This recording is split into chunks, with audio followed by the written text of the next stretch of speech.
Francis recently appointed a new prefect for the dicastery of the Doctrine of the Faith, a most august position in the Roman Curia held by luminaries such as Cardinal Ratzinger and Cardinal Ottaviani. In the first week of acting as the prefect, Cardinal Fernandez has acted very much like Francis. He has taken every opportunity to insult traditional Catholics. He has accused trads of being heretics, of barely having the faith, of worshiping rules and regulations, of being rigid clericalists. You get the idea. His principal job is to preserve the doctrine of the faith. It's worth noting that the dicastery of the Doctrine of the Faith has undergone several name changes since Vatican II.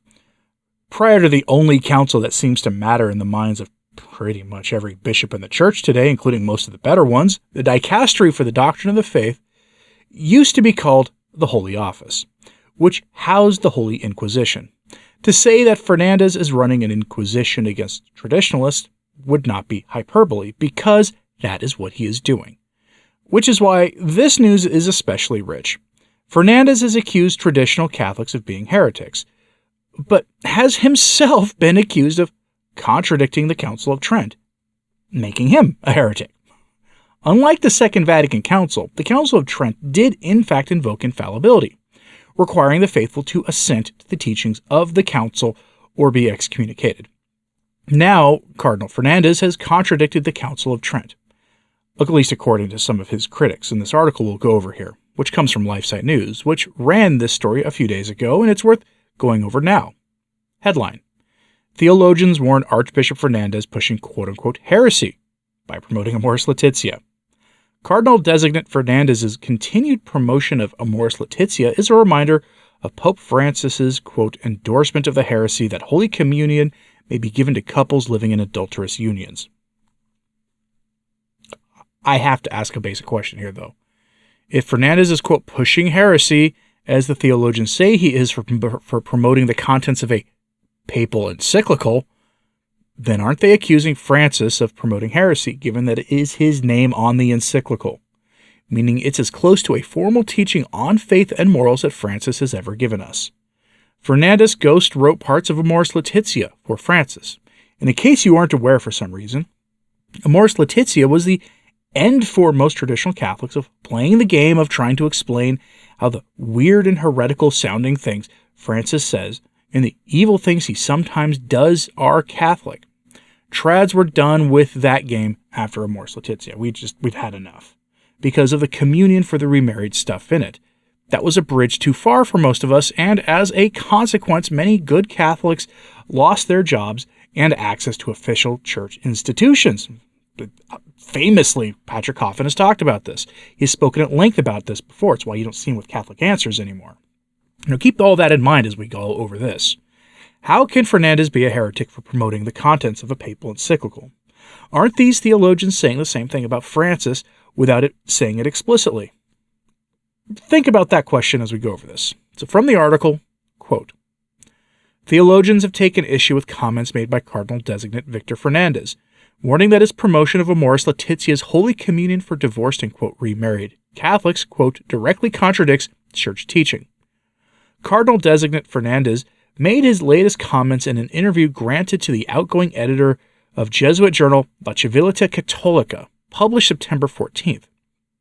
Since his announcement as new prefect for the congregation, now dicastery for the Doctrine of the Faith, the CDF, in July, Fernandez has issued upward of 40 media interviews.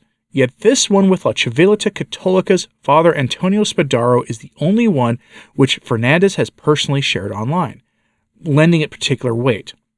Fernandez has caused waves in recent weeks for multiple statements and writings, including his repeated openness to offering James Martin blessings, to allowing those in mortal sin to receive Holy Communion, and being open to permitting the use of artificial barriers for being fruitful and multiplying. The new prefect of the CDF made a thinly veiled response to his own critics, arguing that some in the church present themselves as guarantors of the legitimacy and unity of the faith, and go so far as to determine what the Pope can or cannot say. Fernandez argued that his theological thought was grounded in tradition. Although the training I received was strictly Thomistic, my great teacher was another giant of scholasticism, Saint Bonaventure. The new prefect is widely acknowledged as the ghostwriter of Amoris Laetitia, the 2016 Apostolic Exhortation, which opened the door to allowing the divorced and, quote, remarried access to receive Holy Communion. He has previously praised Francis for allowing, quote, pastoral discernment in the realm of the internal form to have practical consequences in the manner of applying the discipline. This argumentation he repeated to La Civiltà Cattolica, quoting from Amoris Laetitia, and stating how some, quote, indoctrinate the gospel, quote, turning it into dead stones to be hurled at others. Consequently, the new prefect argued for an increased role of, quote, discernment in assessing the issues covered by, quote, moral theology, agreeing with Spadaro that, quote, Francis proposed to moral theology a very important step. Fernandez continued. He did so by accepting the guidelines of the bishops of the Buenos Aires region with respect to the application of Amoris Laetitia.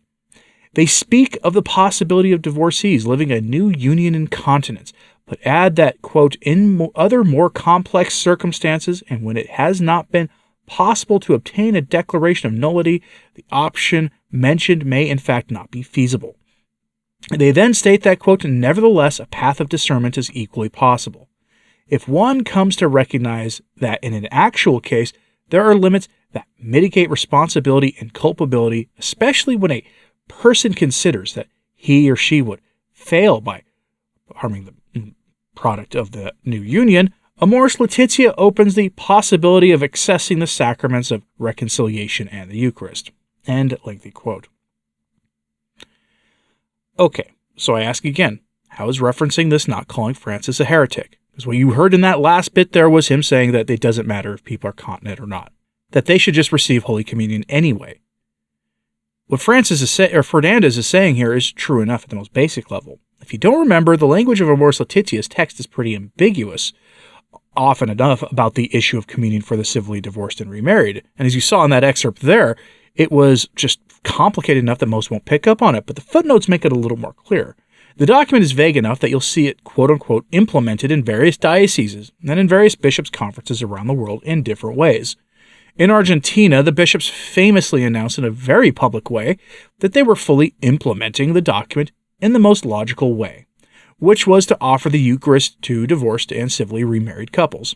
The Vatican responded by saying that that was their interpretation of Amoris Laetitia, and that was the correct one. This earned Francis his first accusations of heresy, as far as I'm aware. His first real ones that came from more than just a few people noticing things out there. And you get the idea now, after that, of how we got to where we are today. And so I ask again, if Fernandez touting this is heresy, aren't these theologians calling Francis a heretic? Here in this next section, we get to watch the dance of the people afraid to just make their accusation of Francis directly. And I'll give you an idea after this why they're doing it this way. See if you can catch what they're saying here. Quote, referencing the Pope's support for this interpretation of Amoris Laetitia, Fernandez declared that, quote, there is no need to expect different answers from the Pope. Both the guidelines and the pontiff's letters have been published in the Acta Apostolica Sedis, along with a rescript declaring them part of the, quote, authentic magisterium. The soon-to-be cardinal continued.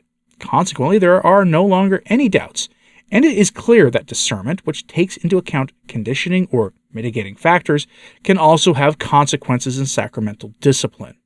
However, his statement has caused concern amongst theologians, given its reference to the new style of thinking on display in Amoris Laetitia, a text which has been described as containing, quote, dangers to the faith. Commenting on the Archbishop's words, a Dominican theologian, who remains unnamed here, told LifeSite News that the statement should serve as a reminder to cardinals of the danger of Amoris Laetitia. Archbishop Fernandez, well known for his advice to young people about how to smooch, has done the Church a favor by recalling Pope Francis's endorsement of the heresy that Holy Communion may be given to couples living in adulterous unions, said the Dominican. Please God, the Orthodox cardinals will now at last tell Pope Francis publicly that this is a heresy that he must retract. The context of Fernandez's comments is not to be underestimated.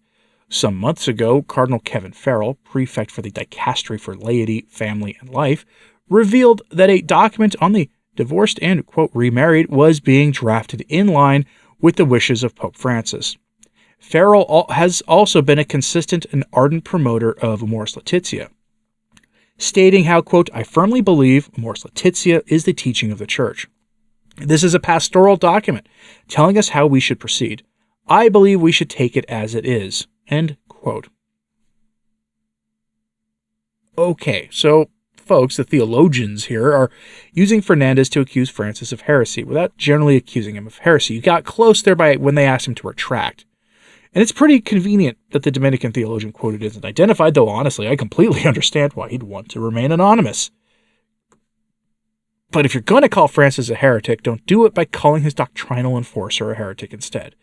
There's plenty of evidence that that is true already, and you really just don't need to add to it. Just come out and accuse him formally of it. Many of these unnamed theologians probably did, and they did that with Francis too. Do you remember that petition that circulated a couple of years ago where theologians and eminent public Catholics, mostly in America, signed a letter basically accusing Francis of being a heretic? I bet that these same theologians are on that list if we knew who they were. Why do they have cold feet about it now?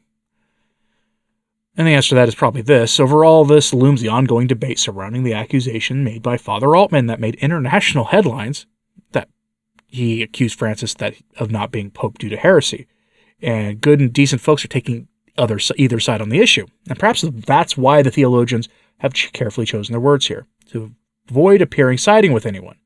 I don't know what else to think about this, though, because they clearly are accusing Francis of heresy by accusing his prefect for the dicastery of the Doctrine of the Faith of Heresy, who was just quoting Francis a lot. That's what they're doing. But I'm curious what you think about this, so let me know in the comments, please. And like and subscribe if you haven't, it does help. So to share this on social media, that helps a lot too. As always, pray for the Church, especially as we head into the Synod. I'm Anthony Stine. Ave Maria.